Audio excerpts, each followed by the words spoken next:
एक राजा था। उस राजा की 4 रानियां थी। पहली रानी से राजा बहुत प्रेम करता था, उसकी बहुत संभाल करता था। दूसरी रानी बहुत ही अच्छी दिखती थी, इसलिए राजा जब भी बाहर जाता, कोई फंक्शन में जाता, तो उस रानी को अपने साथ ले जाता। तीसरी रानी, राजा को जब भी कोई प्रश्न हो जीवन में, तो उस प्रश्न का समाधान देने के लिए राजा उस रानी से बातचीत करता। और चौथी रानी को तो राजा देखता भी नहीं, रास्ते में मिला, हाय हेलो किया और खत्म।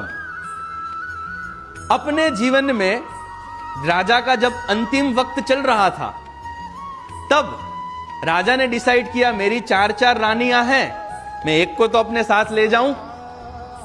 पहली रानी को यह बात पता चली कि राजा ने डिसाइड किया है एक रानी को अपने साथ ले जाऊंगा। जैसे ही संदेश मिला, पहली रानी ने बताया मैं तो देखने भी नहीं आऊंगी राजा को।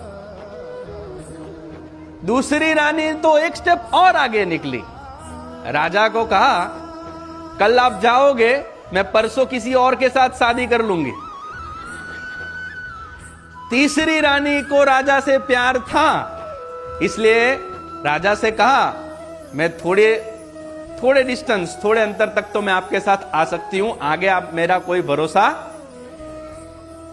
चौथी रानी ने राजा को कहा कि आप मुझे अपनी पत्नी मानते हो कि नहीं ये मुझे नहीं पता है, लेकिन मैंने तो दिल से, आत्मा से सिर्फ आपसे ही शादी की है, मैं आपके साथ अवश्य आऊंगी।